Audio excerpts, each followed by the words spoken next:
বোকাজানৰ এজন বেকাৰী ব্যৱসায়ীৰ বাবে অতিষ্ঠ হৈ পৰিছে স্থানীয় বাসিন্দা। বোকাজানৰ ঘৰিয়ালডুবি অঞ্চলৰ বাবা লোকনাথ বেকাৰীখনৰ স্বত্বাধিকাৰীগৰাকীৰ বিৰুদ্ধে স্থানীয় ৰাইজে তুলিছে এক গুৰুতৰ অভিযোগ। স্বত্বাধিকাৰীগৰাকীয়ে আজি এটা বছৰৰ পৰা অঞ্চলটোত থকা বৈদ্যুতিক ট্ৰেন্সফৰ্মাৰটোৰ পৰা নিজৰ বেকাৰীখনত কাৰেণ্ট ব্যৱহাৰ কৰি থকাৰ বাবে স্থানীয় ৰাইজে ভল্টেজৰ ক্ষেত্ৰত প্ৰতিদিনেই বিভিন্ন অসুবিধাৰ সন্মুখীন হ'বলগীয়া হৈছে বুলি জানিবলৈ দিয়ে, কিয়নো অঞ্চলটোত থকা ট্ৰান্সফৰ্মাৰটো কেৱল ঘৰৰ মানুহৰ বাবে ব্যৱহাৰ কৰিবলৈ দিয়া হৈছিল, কিন্তু ব্যৱসায়ীগৰাকীয়ে বিভাগক কোনো অৱগত নকৰাকৈ বাণিজ্যিক ক্ষেত্ৰত কেনেকৈ ব্যৱহাৰ কৰি আহিছে সেইটো ডাঙৰ ৰহস্য। নে বিভাগৰ লোকসকলে ব্যৱসায়ীগৰাকীৰ লগত গোপন বুজাবুজিৰে মিথিৰালি কৰি ব্যৱহাৰ কৰিবলৈ দিছে। বেকাৰী আছে ছাৰ, এইটো কাৰণে অভাৰলোড লৈ নেকি, সেইটো কাৰণে বহুত ডিষ্টাৰ্ব মানে লাইনৰ কাৰণে। কি জায়গা আপোনালোকৰ এইটো? ঘৰিয়ালডুবি। কেতিয়াৰ পৰা হৈ আছে এইটো? এইটো একমাহমান পাৰ হ'ল ছাৰ, একমাহমান পাৰ হ'ল, বেছি হ'ল। লাইনটো নাথাকে, লাইনটো আহিলেও মানে ভল্টেজ সম্পূৰ্ণ নাহে, মানে ভালকৈ নাহে, 4 মাহমান হৈছে মানে সুবিধাই নাপাওঁ মানে। বেকাৰী মালিকক এই কথাত ক'লে কি বুলি কয়? এই কথাত ক'লে আমি কৈছোঁ তেওঁলোক যে আপুনি ট্ৰেন্সফাৰটো আমাৰটো কাটি বেলেগত হেৰি কৰি লওক।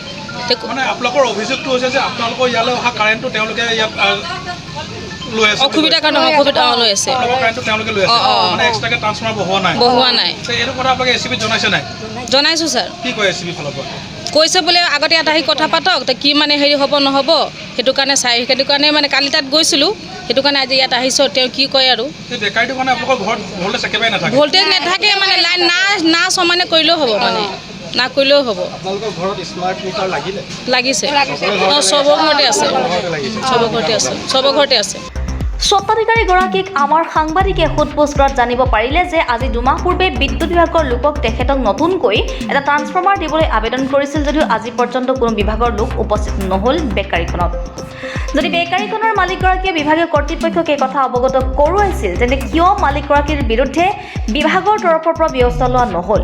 যদি বেকাৰীখনৰ মালিকগৰাকীয়ে বিভাগীয় কৰ্তৃপক্ষক এই কথা অৱগত কৰোৱাইছিল, তেন্তে কিয় মালিকগৰাকীৰ বিৰুদ্ধে বিভাগৰ তৰফৰ পৰা ব্যৱস্থা লোৱা নহ'ল?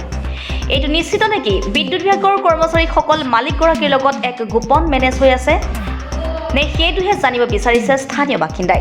বোকাজানৰ পৰা ত্ৰিদীপ গগৈ ৰিপৰ্টাৰ লাইভ অসম। লাইটটো এইটো ভল্টেজটো খুদেই ভল্টেজ নাই, লাইট এনেই ভল্টেজ খালে আমি নহয় লাউৰি জান লৈ কিনে এইটো লাইট কিমান এইটো লাইট চব জেগাতে ভল্টেজ এনেকৈ আছে। আমি ইয়াতে বগাই খোলাটো 1 সাল নিচিনা হ'ল, কিন্তু এনেকৈ চলি আছে। কোনোদিন লাইট পায়, কোনোদিন নাপায়। এতিয়াতো 3-4 মাহিনা হৈছে আমাৰতো জেগাটা পৰে কাম চলি আছে, লাইটটো নাখায়, ঘৰ লগা ফেন চান এইটোৱে চলাই আছে, লাইট লগা কামটোৱে আছে।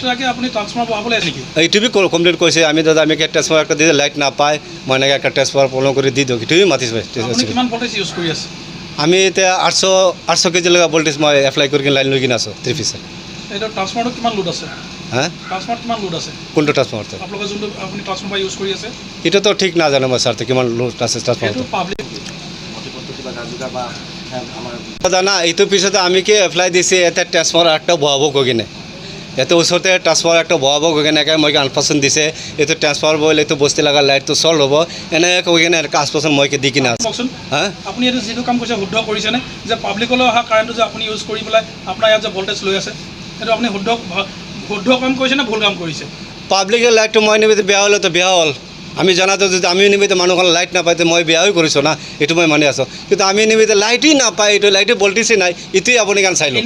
খালি আমি একলাৱেই নহয়, ইয়াতে লৈ গ'লে লাউৰি জানটো গ'লে লাইট খটখটি লাইট এইটো আছে না, আমি যেনেকৈ চলাইছোঁ তাতে এনেকৈ ভল্টেজ নাই কমপ্লিট কৰি আছে। আমি ফেক্টৰীৰ পৰা মানুহখন লাইট নাপায়, কিন্তু আপুনি পাব্লিকলৈ অহা ভল্টেজটো আপুনি ইউজ কৰি আছে, মানুহখনেই কৈ আছে পাব্লিকে মই লাইট